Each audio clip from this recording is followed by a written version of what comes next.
જોત જોતામાં કોઈને પૂછો કે દુખી ક્યારથી, તો કે 5 વર્ષથી મારી દુખી છે. કોઈને પૂછું કે તું ક્યારથી દુખી, મારી 10 વર્ષથી દુખી છું. તો એને પૂછે કે 10 વર્ષ પહેલા સમનો દુખી થયો, 10 વર્ષ પછી અત્યારે, તો કે મારી 10 વર્ષ પહેલા તો અમાર ગાડી બંગલા ને વાડી ને બધું હતું, પણ અત્યારે કશું રહ્યું.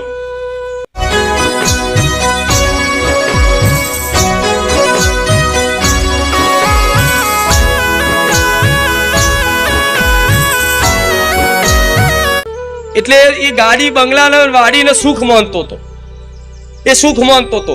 પણ એ પહેલાનું વિચારો, જ્યારે ગાડી બંગલો બધું હતું, સુખ તમને લાગતું હતું કે સુખી હતો, તારે એક સમયગાળામાં તમે દુખી હતા. જેવું એ સમયગાળામાં તમે દુખી તો હતા જ, પણ તમને એવું લાગે કે જે જયો ને એ સમય સુખી હતો, અને અત્યારે જે છું એ દુખી છું. પણ હું માતા એવું કહીશ કે અત્યારે જે સમય તમે ભોગવો છો ને, જે સમય પર આધારિત છો ને, એ સમય ખરેખરમાં જો જોવા જાવ ને તો તમે સુખી જ છો. તમે તમારા મનથી દુખી થાવ છો. હાસું ખોટું? મનથી દુખી થાવ છો. કઈક કામ ના થાય દુખી થઈ ગયા, કઈક કામ ના થયું નિરાશ થઈ ગયા, કઈક નુકસાન પડ્યું દુખી થઈ ગયા, કઈક 5000 રૂપિયા પડી જાય તો 5000 માં તો હો જાણે એની જિંદગી લૂંટાઈ ગઈ હોય. કઈક થોડો ધંધામાં નુકસાન આવ્યો, જાણે એનું આખું બધું ગુમાઈ ગયું હોય. કઈક કોકની જોડથી કઈક કોઈનું મૃત્યુ થઈ ગયું હોય, કોઈ પ્રિય જનનું કદાચ કોઈ ત્યાગ થઈ ગયો હોય, કોઈ કારણે વિયોગ થઈ ગયો હોય, તો એના માણસને એવું લાગે કે મારું બધું પતી ગયું. ના, કશું તમારું પત્યું નહીં. પણ અસલી શરૂઆત ત્યાંથી જ થાય છે જીવનની, જ્યારે તમારા જીવનમાંથી બધું છૂટી જાય. આ બધું છૂટી ગયું ને, બધું હોવા છતાં છૂટી ગયું છે. એકલા મૂંઝાવાનો દાડો છે નહીં, બધું છૂટ્યું છે. તો આ છૂટ્યું છે ને, તો ભગવાને બનાયેલા વિધાન એ કૃપા કામ કરે છે કે ધીરે ધીરે તમારા જે કોમનું નહોતું ને બધું છૂટી જવાનું, અને જે ખરેખરમાં કામનું છે ને આપે રૂપે તમે પ્રાપ્ત કરી શકશો. એને સંસારથી બસ ક્યાંક ને ક્યાંક વાતે તમને કોઈ મતલબ તિરસ્કાર કરે, તમારો અપમાન કરે, તમને ગણ નહીં, તમે આટલી બધી સેવા કરી હોય, તમે સારું કર્યું હોય, બધાનું ભલું વિચાર્યું હોય, છતાંય તમને બદલામાં તમને જસ ના મળે. અને વ્યક્તિ શું જસનો ભૂખ્યો કે મારી જોડે બધું હતું, મેં બધાની સેવા કરી, મારા માતા પિતાને હાચવ્યા, મારા ભાઈઓને હાચવ્યા, મેં બધાનું પૂરું કર્યું, પણ મારી આજ હું દુખી છું તો મારું આજ કોઈ નહીં રહ્યું. થાય છે ને આવું, ઘણા લોકોનો અનુભવ હશે કે આજ મારું કોઈ નહીં રહ્યું. તો આ સંસારમાં કહેવાય છે કોઈ કોઈનું નહીં, કોઈ કોઈનું નહીં. જો તમારું કોઈ હોય ને તો મારા જેવી માતા ને મારો રામ. જ્યાં સુધી તમારી જોડે કઈક સ્વાર્થ છે, જ્યાં સુધી કઈક સ્વાર્થ છે ત્યાં સુધી બધાય હશે.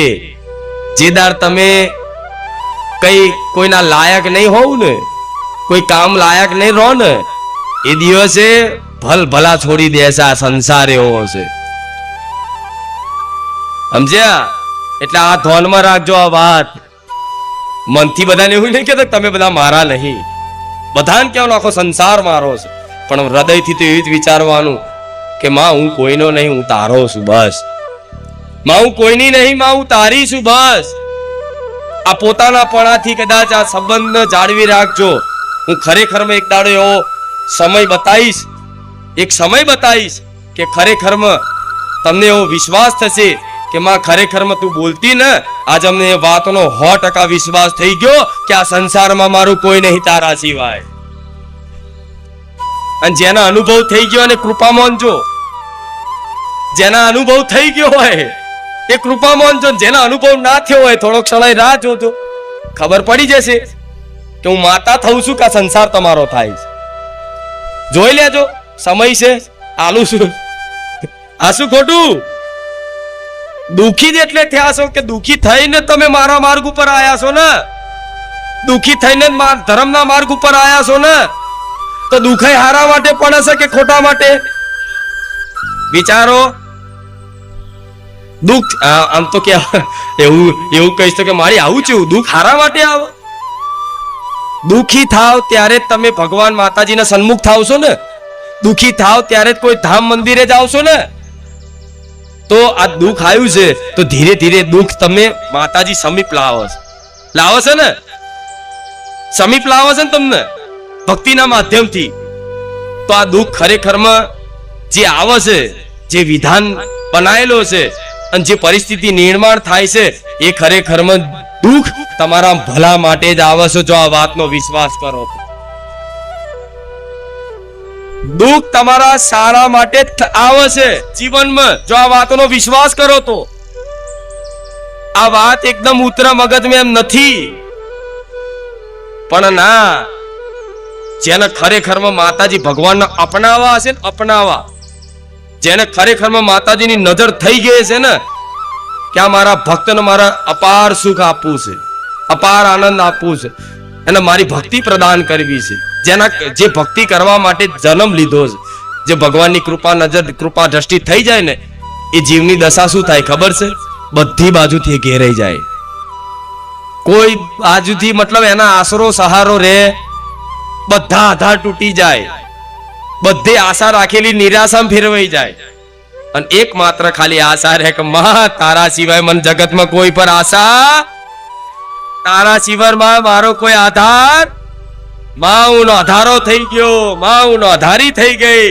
તો જો આ નોધારા થઈ ગયા, નોધારી થઈ ગઈ, આવું અંદરથી થતું હોય તો નાચી લેજો કે માં હવે અપનાવવાની છે. નાચી લેજો તરત, નવાઈ લાગશે આ વાતો. એટલે કહું છું દુઃખ છે ને, દુઃખ એ વ્યક્તિને શિક્ષા માટે આવે છે કે દુઃખમાં જ વ્યક્તિ આખો બદલાઈ જાય. ખરાબ માણસ હોય, ખરાબ એકદમ દુષ્ટ વ્યક્તિ, પણ એના જીવનમાં એવા ભયંકર દુઃખ આઈને ઉભા થઈ જાય ને, એ ખરાબ વ્યક્તિ તે એ દુષ્ટ વ્યક્તિ તે સજ્જન વ્યક્તિ બની જાય, એનું નામ દુઃખ કહેવાય. હા શું ખોટું? ખરાબ માંથી સારા બનાવવા માટે સાચો તમારો ગુરુ હોય ને તો દુઃખ. આ વાત કડવી લાગશે, આવી કેવી વાત? તો હા, આ દુઃખના લીધે જ તમે માતાજી ભગવાનની સમીપ આવો છો. સમીપ આવવાથી માતાજીની પ્રભાવથી, માતાજીની ભક્તિની મહિમાથી, માતાજીનું નામ લેવાથી, માતાજીનું સ્મરણ કરવાથી આપે રૂપે તમારી અંદર સદગુણોનો વિકાસ થાય છે. તમે હારી ભાવના કરતા થઈ ગયા છો, તમે કોકનું ભલું કરવાની ઈચ્છા કરો છો. તો આ સારા બનવાનું જ્યાં માર્ગ મળ્યો છે, તો આ દુઃખનો આભાર માનજો, દુઃખને કોસતા નહીં. અને દુઃખી થાવ તો બીજા કોઈ દોષ આલતા કે આ વ્યક્તિના લીધે હું દુઃખી થયો, આ પરિસ્થિતિના લીધે દુઃખી થયો, આના લીધે દુઃખી થયો, આ સમયના લીધે દુઃખી થયો, આ મારી ગલતીના લીધે દુઃખી થયો, આ ફલાણા લીધે દુઃખી થયો. એ કશું જોતા નહીં. હું માતા એવું કહીશ, ખાલી એટલું જ હૃદયમાં રાખજો કે ભગવાને જે રચાયું છે મારા મંગલ માટે જ રચાયું છે. ભલે જે થયું હોય થયું, પણ હવે હું હારા માર્ગે આવવા માટે હે રામ હું તૈયાર છું. હે માતા, હવે તું જેમ ચલાવે ને એમ મારા જીવનની રિમોટની ગાડી તું જેમ ચલાવે એમ હું ચલાવવા માટે હું તૈયાર છું. લે આ મારી ગાડીનું રિમોટ સ્ટીરિંગ તારા હાથમાં આપી દીધું. જેમ અર્જુને કૃષ્ણ ભગવાને રથમાં સારથી બનાવી જતા ને ભગવાન, એ રીતે તમારા જીવનના રથમાં મન માતાને સારથી બનાવી દો. તમારું મન આગુ પાછું થશે ને મારી લગામ ખેંચીને આમ લઈ જઈશ. એ ઘોડા ઇન્દ્રિયો છે, આંખ કાન નાક એ ઇન્દ્રિયો છે. ઇન્દ્રિયો જે બાદ જાય મતલબ એ ઘોડા જે બાદ જાય બાદ ખેંચે, પણ લગામ હોય ને લગામ તે ઘોડાને પકડી રાખે કે નહીં આપણે આ માર્ગે જવાનું. એ રીતે આ ભક્તિનો માર્ગ એવો છે ને, તો આ માર્ગે આવશો ને તો તમારી આ ઇન્દ્રિયો જાત જાતની ઈચ્છાઓ કરાવશે. આ કર લઉં, આ કર લઉં, આ કર લઉં, આ કર લઉં, આ કર